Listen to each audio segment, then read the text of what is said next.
como hemos anunciado al principio, está con nosotros este reconocido cardiólogo de Santiago, nuestro gran amigo, el doctor Manuel Lora Perelló. Doctor, Manuel, gracias por estar con nosotros. Estar aquí contigo. Yo lo Gracias digo por recibirme en tu casa. Así es, bueno, estábamos en la clínica, pero ahora estamos metidos realmente en el corazón del pueblo. Doctor, le agradezco de que nos haya aceptado esta invitación y al mismo tiempo desearle éxito en este nuevo trayecto. Muchas gracias. ¿Qué le ha permitido, doctor?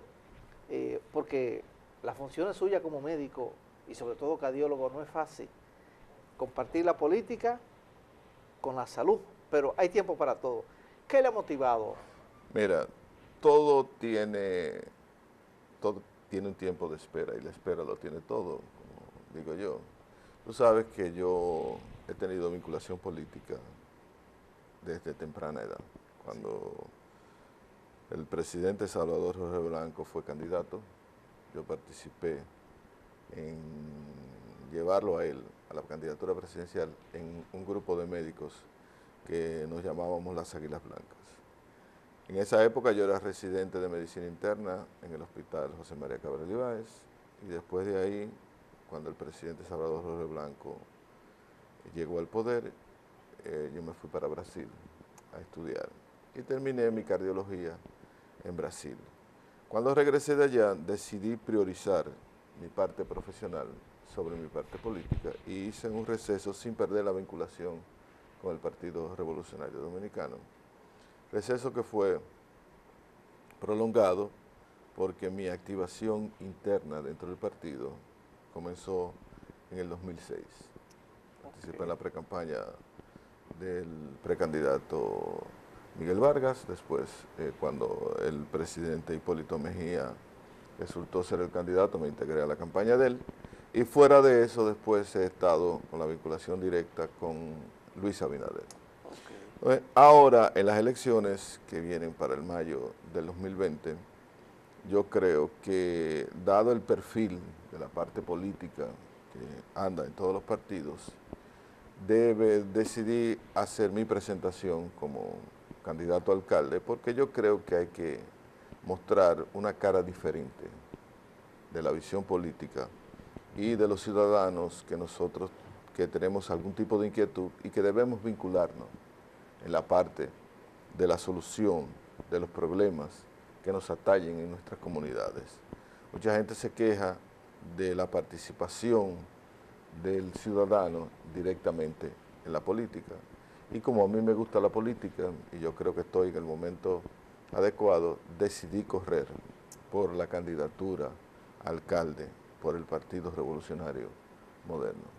Y estoy en esos aprestos haciendo mi inducción en la parte interna partidaria, donde he tenido una gran aceptación y una gran acogida de la militancia, y yo creo que la militancia me ha consagrado como su candidato, y estoy haciendo mi incursión en la parte social, mostrando mis deseos, mostrando mis actitudes, y he tenido una recepción adecuada. Prueba de eso fue el acto donde hice el lanzamiento de mi precandidatura, que fue el día 2 de febrero, en el Hotel Gran Almirante, donde hubo una combinación de cantidad con calidad.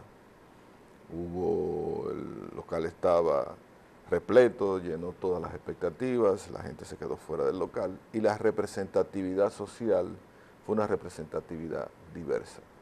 Dentro de la estructura partidaria, con la militancia, toda la dirigencia del partido, acompañándome los 4 diputados, los regidores, y la representación social estuvo manifiesta de manera preponderante, uniéndose conmigo al deseo de que yo sea el próximo alcalde de la ciudad de Santiago. Y creo que dadas las condiciones que yo estoy viendo, yo creo que yo voy a ser el alcalde en mayo del 2020 y voy a ser elegido en febrero del 2020. ¿Cuáles serían, doctor, sus primeras iniciativas para Santiago? Aquí se habla mucho del presupuesto participativo. ¿Qué es lo que mayor demanda a la población de que un presupuesto participativo se le dé, valga la redundancia, esa participación? Mira, yo creo que la alcaldía tiene que tener varios ejes. Yo defino al alcalde como el articulador principal de la ciudad. Entonces, para usted ser un articulador, usted no puede tener una un desempeño que esté caracterizado por el aislamiento y la confrontación, como está caracterizada esta alcaldía. El alcalde actual se ha convertido en una persona inaccesible o de poco acceso. Y sus directrices en las ejecutorias municipales han estado manifestadas por la confrontación. Tú puedes ver, por ejemplo, un ejemplo de confrontación inadecuada con el sector empresarial, es tú poner un letrero frente a Codetel diciendo que unos empresarios debían unos arbitrios que tenían que pagar. Usted tiene los mecanismos legales para usted hacer que el que debe cumpla. Usted no tiene que exponer la parte personal ni la parte moral del que usted considera que es un deudor moroso. Eso es inadecuado y eso en políticas administrativas, eso no es algo que se estila como algo adecuado. ¿Por qué pelear con la iglesia? Si tú tienes un ejemplo, si tú tienes en la iglesia del Divino Niño, tú tienes unos feligreses que van a buscar y oír la palabra de Dios y que van a reconfortar su espíritu, y tú tienes una avenida de 4 carriles, y aunque hay un parqueo paralelo, ¿por qué tú tienes que ir a molestar a la feligresía 1 hora, un domingo? ¿Por qué tú no te adaptas al concepto de la movilidad urbana y tú no te adaptas a las realidades de los espacios? Tú tienes los jardines metropolitanos, que se fue diseñado como una urbanización de vivienda y se está convirtiendo en una urbanización comercial. Entonces, tú no puedes aislar el concepto del parqueo y verlo de una manera cerrada, sin buscar un proceso alternativo de la movilidad de los vehículos y de los clientes. ¿Cómo tú vas a aparecerte con una grúa y de manera draconiana tú vas a coger y te vas a llevar todos los vehículos y vas a cobrar 3,000 pesos? Entonces, ¿el proceso es un proceso recaudador o es un proceso ordenador? Entonces hay que buscarle al manejo del espacio público alternativas viables donde participe todo el mundo y donde se respete en la medida de lo posible el proceso normativo. Pero tú no puedes venir de manera tiránica. Entonces, ese concepto de manejo tiránico del ayuntamiento tiene que cambiar. Y el ayuntamiento no es solo recoger basura y pintar murales. El ayuntamiento es usted participar en todo lo que yo te he dicho anteriormente y además tú servir como el articulador. Yo no he oído al alcalde pronunciarse por el retraso en la remodelación de los hospitales de Santiago.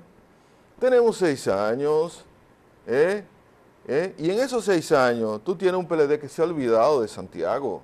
No en los 6 años, en los 20 años, porque el PLD no puede exhibir ninguna obra importante que marque un proceso diferenciado, que caracterice, que sea característico de la segunda capital del país.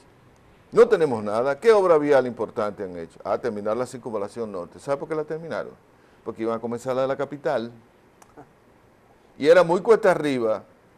Tú comenzar la circunvalación norte de la capital de cero y tú no terminas la de Santiago. Que teníamos como 30 años. Pero oye, nosotros teníamos diseñado el primer circuito vial que cubría alrededor de la ciudad desde la época de Balaguer, porque comenzamos con la circunvalación sur, la hispanoamericana y la norte, solo falta un tramo para que se está construyendo ahora, para unir por la avenida Tamboril y hacer el círculo, la parte circunferencial de Santiago. Entonces, el alcalde además tuvo muchísimo tiempo en la Cámara de Diputados, y de ese mucho tiempo que estuvo en la Cámara de Diputados, 6 años presidente, que me muestre un proyecto de ley donde él haya patrocinado alguna apropiación de fondos importantes para el desarrollo de Santiago. Nunca. Para Santiago no hizo nada parecido como lo que hizo para promocionar la Constitución infantil, que gastó un bojote cuarto en eso. Y que tú me vas a decir a mí cuáles son los beneficios de la promoción de la Constitución infantil. Entonces, este es un alcalde que ve de lado a Santiago. y que ha visto a Santiago con un propósito ulterior y como un escalón para él llegar a una posición política más avanzada. Tiene todo derecho, pero tú tienes que también ver cómo tú consigues eso.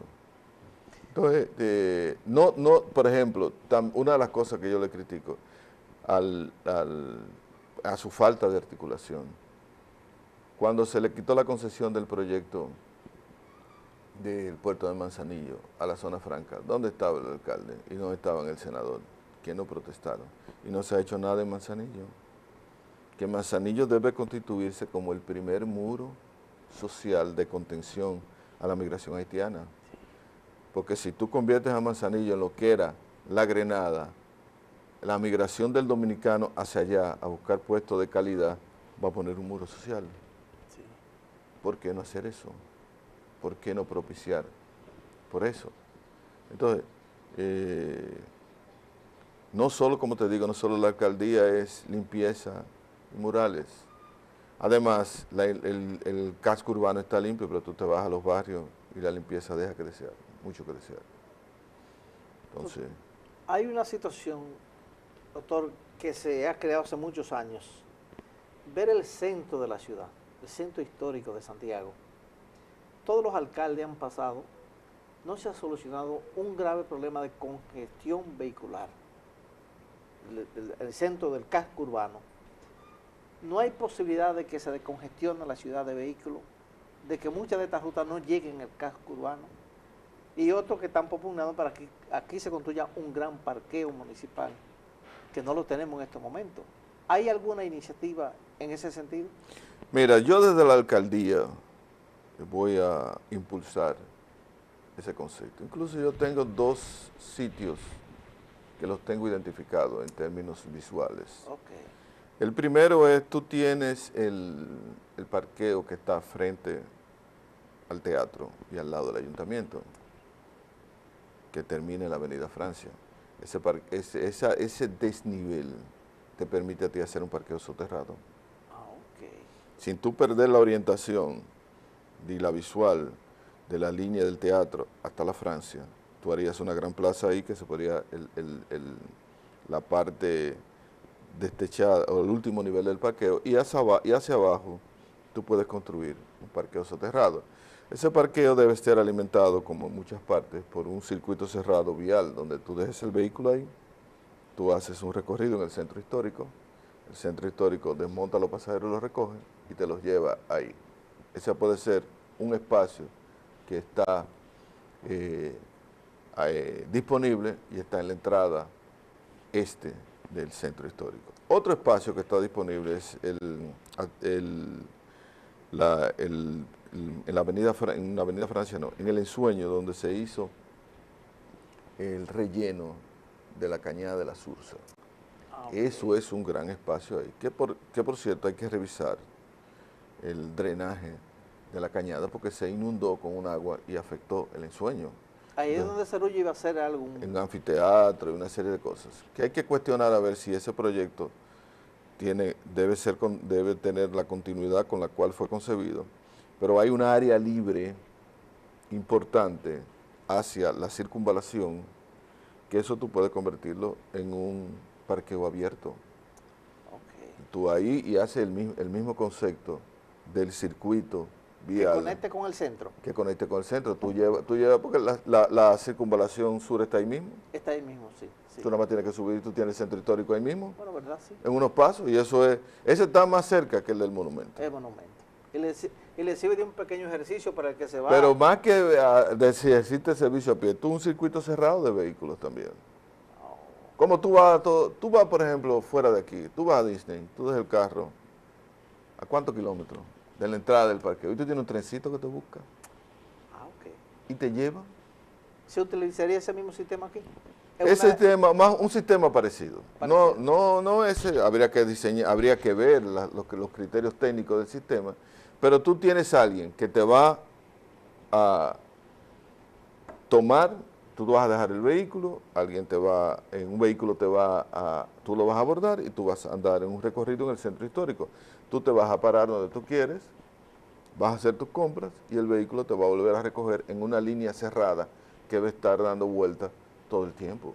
Y tú descongestionas el centro histórico. Y no tienes que utilizar la fortaleza como parqueo.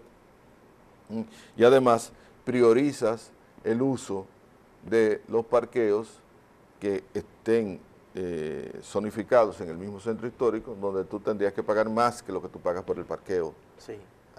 fuera, para desestimular la permanencia de los carros de manera estática durante un tiempo determinado. Viendo esa misma iniciativa, doctor, hay una preocupación también, el hecho de que tantas casas victorianas, como le llaman, antiguas, hayan sido destruidas para convertirlas en parqueo. En una eventual administración suya, eso se detendría también porque le estamos quitando prácticamente lo que es el espacio antiguo de la ciudad. Mira, hay que hacer una convivencia entre la historia y la realidad. Hay que sentarse en una mesa, ver y discutir cómo hacemos la permanencia histórica, porque cada lugar en términos turísticos tiene que conservar su parte antigua. Entonces hay que, con la Oficina del Patrimonio Municipal y con el Ayuntamiento y con políticas públicas que tengan un apoyo del gobierno, ver cómo nosotros sostenemos esa convivencia. Y por eso te estoy hablando de las áreas de parqueo, eso descongestionaría enormemente el sitio y tú desestimularías el concepto de terminar con la parte de la histórica para convertirla en parqueo municipal. Eso sería una buena iniciativa porque le doy un ejemplo, yo estuve en Jerusalén, los buses a nosotros nos dejaban en un parqueo soterrado, nosotros caminábamos un largo trecho para subir a la ciudad vieja. O sea que eso, hay inclusive un aspirante que dice que vas a construir parqueo soterrado, inclusive en el Parque Duarte y eso, porque es la única forma de congestionar la ciudad. Pero en otro sentido, doctor, ¿cuál sería la iniciativa de su administración con los diferentes sectores de Santiago, empresariales, iglesias, en sentido general, para articular proyectos que vayan en beneficio realmente de los municipios? Mira, tú tienes que tener, como te dije, como te mencioné desde el principio, el alcalde tiene que ser un articulador. Okay. Tú tienes que atraer el sector empresarial, el sector comunitario y el gobierno central, para tú ver la convivencia de los planes, como son la Estrategia Nacional de Desarrollo, el Plan Estratégico de Santiago y el Plan de Desarrollo Municipal. ¿Qué cosas están en cada una de ellas? ¿A cuál se le va a dar prioridad? ¿A cuál se le va a dar concepto participativo? ¿Y cuál se van a buscar los fondos para impulsarla? Porque Santiago tiene que acreditarse como la capital del Cibao. Nosotros somos la cabeza de las 14 provincias y nosotros tenemos que potencializar eso, que en los 20 años del gobierno del PLD, al PLD lo que nos ha querido quitar es el papel protagónico que Santiago ha tenido a través de la historia. Nosotros, después de la muerte de Trujillo, hemos aportado presidentes que han gobernado 34 años, de los 59. Eso molesta a mucha gente. Sí. En el concepto, en el proceso de concepción del manejo del Estado, los dos presidentes que no han sido santiagueros no se han ocupado de Santiago, como tienen que ocuparse. Dime qué obra importante hizo Leonel Fernández aquí. Ninguna. Danilo. Ninguna. ¿Dónde está la solución de los problemas viales de nosotros? Por ponerte, los corredores, los túneles, los parqueos. ¿Dónde está la ciudad Juan Bosch? Van a comenzar, pero no se sabe cuándo la van a comenzar. Está ahí. ¿Dónde está la barquita de nosotros? ¿Dónde está el Domingo Sabio de nosotros? Cuando nosotros vemos en Santo Domingo tiene metro, 2 líneas teleféricos y el metro de nosotros, ¿cuándo va a ser? El Mercacibao de nosotros, que el Santo Domingo, el Mercacibao de nosotros. Entonces, nosotros tenemos que reclamar nuestros espacios y nosotros tenemos que impulsar a Santiago como un receptor de inversiones públicas y privadas que cree elementos de empleo, de calidad, y que marquen el proceso distintivo de que Santiago es la capital del Cibao. Entonces, el alcalde tiene que jugar un papel importante en eso, en el proceso de articular las fuerzas. Y la ciudadanía tiene que respaldar el concepto de tener un alcalde articulador y un senador que se ocupen de impulsar el desarrollo de Santiago. Que los incumbentes actuales, ese no ha sido su papel principal. Su papel principal de los dos incumbentes en este momento es servir de colchón y de acomodación de lo que Santo Domingo quiere y de la visión que Santo Domingo, el PLD y el gobierno central tienen sobre Santiago. Estamos conversando en este día con el doctor Manuel Lora Perelló, precandidato a la alcaldía de Santiago por el Partido Revolucionario Moderno. Luego de la pausa ya volveremos a hablar con el doctor, pero ahora de salud. Ya regresamos.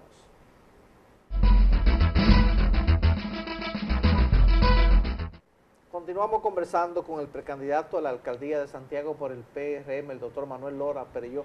Doctor, en el plano salud, se ha estado últimamente hablando mucho de lo de la seguridad social, de atención primaria. Realmente, ¿qué es lo que quieren hacer con nosotros los pacientes? Mira, la atención primaria, tal como está concebida en el proyecto de la Ley de la Seguridad Social en este momento, es inviable.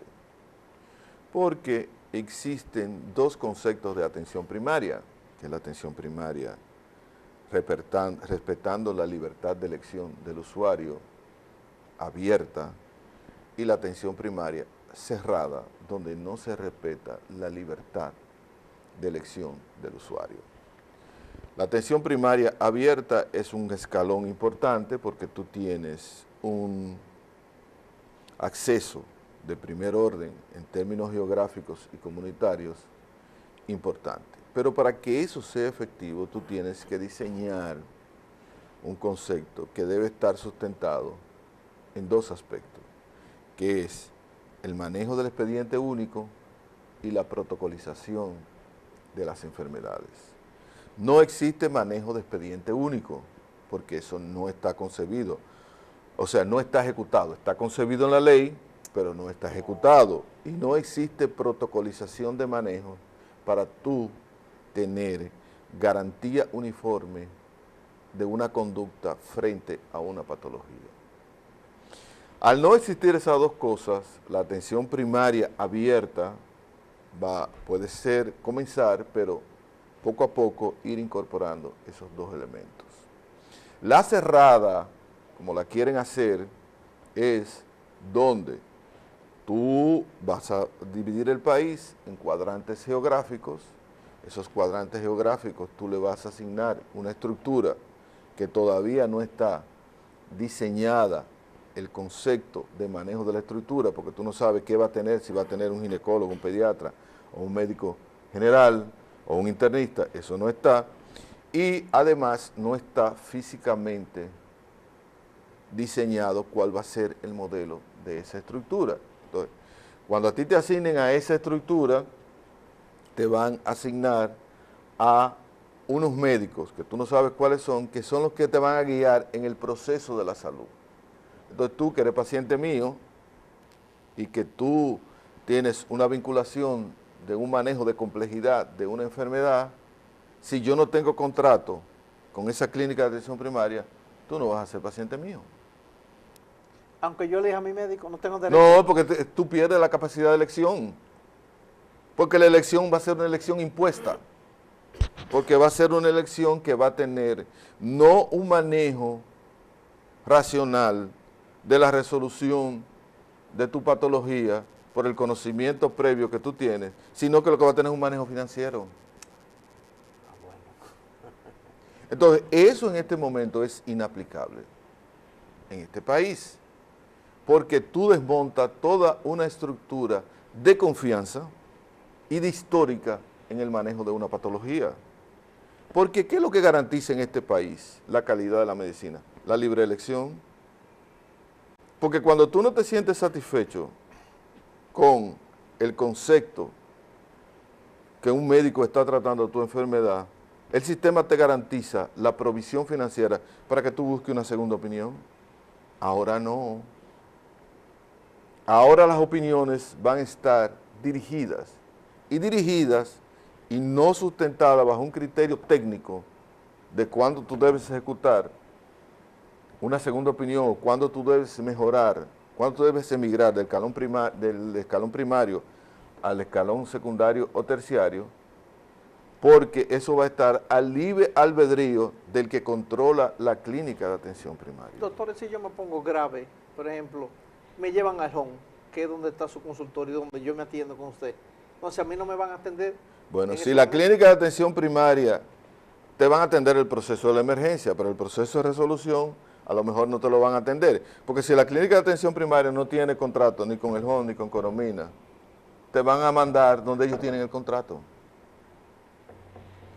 O sea, la libertad de la emergencia deberá estar cubierta por algún mecanismo que yo no sé cuál es, pero al final el proceso de resolución final es un proceso dirigido donde yo tengo los contratos. Entonces, tú pierdes la libertad de elección y tú pierdes la calidad, porque ¿quién controla en un país como este los procesos normativos de la calidad de los servicios médicos?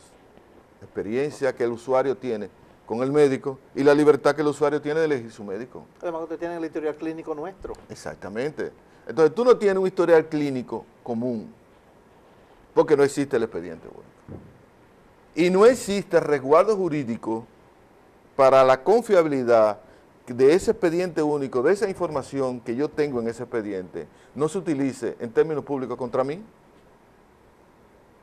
Porque yo que quiero ser una figura pública, si yo en ese expediente a mi médico le he confiado cosas que socialmente son cuestionadas, y ese expediente lo maneja cualquiera, ¿qué tú vas a hacer? ¿Chantajearme? Claro. En una palabra, el paciente, le cruzamos la expresión que se joda. Exactamente. No, y el paciente pierde la confiabilidad de lo que habla con su médico. Entonces ese criterio de manejo financiero en este momento es inaplicable. O sea, se advierte que no pasará este proyecto. Entonces. Bueno, no sé si pasará o no pasará. Lo que yo te aseguro a ti que cuando pase, el gasto de bolsillo familiar del usuario se va a aumentar. Porque tú, que eres un paciente isquémico, que tienes una enfermedad coronaria, tú no vas a permitir que uno que no te conozca de la noche a la mañana te comience a manejar. ¿Qué tú vas a hacer? Rascarte el bolsillo.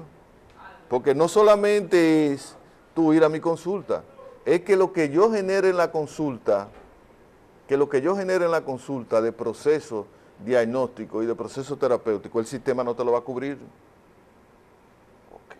Tú vas a tener que pagar. Entonces, eso en este momento es inaplicable. La atención primaria tiene que ser abierta, debe ser un servicio de recolección de información en términos estadísticos de lo que tú tienes y de un seguimiento de los pacientes que tienen enfermedades crónicas, donde tú, un promotor de salud o un personal especializado de primer orden en ese cuadrante que tú tienes, vaya a tu casa y te pregunte, Luis Manuel, ¿tú te estás tomando la medicina de la presión? ¿Tú te estás tomando la medicina del colesterol? ¿Tú te estás tomando la medicina para tu diabetes? ¿Por qué tú no te la estás tomando? Déjame hacerte un chequeíto. ¿Tú estás cumpliendo con tus visitas? ¿Cuántas mujeres en edad fértil hay aquí? Esas mujeres están haciendo su Papá Nicolau, todos los años, su chequeo ginecológico. Los muchachos están cumpliendo con su esquema de vacunación. El hombre de más de 40 años, usted fue el urólogo y se hizo el examen para la próstata. Esa debe ser la atención primaria. Ese es el mecanismo que se debe utilizar. Promoción de la prevención, pero la promoción de la prevención debe hacerse con los promotores de salud. Y ese es el escalón que falta y es el que debe implementarse. No tú decirme a mí que yo te voy a quitar la cadena de atención de una patología que ya tú conoces y que yo te voy a desarticular eso. Bueno, doctor, se nos venció el tiempo. Hay dos compromisos. Esta es la primera etapa. En la segunda etapa usted va a estar aquí con nosotros. Claro que sí. La segunda etapa es cuando ya venga su inscripción oficial. Exactamente. Y la tercera etapa ya de cara a febrero. Exactamente. Así que, doctor, gracias. Luis Manuel, muchísimas gracias por acogerme. El ajetreo es fuerte, pero... Estamos en eso. Estamos en eso. Muy bien. El doctor Manuel Lora Perelló, precandidato a la alcaldía de Santiago por el Partido Revolucionario Moderno, hoy nos ha acompañado en nuestro programa de Frente al País. Él aspira precisamente a esta posición por este municipio de Santiago. Hacemos una breve pausa, ya regresamos.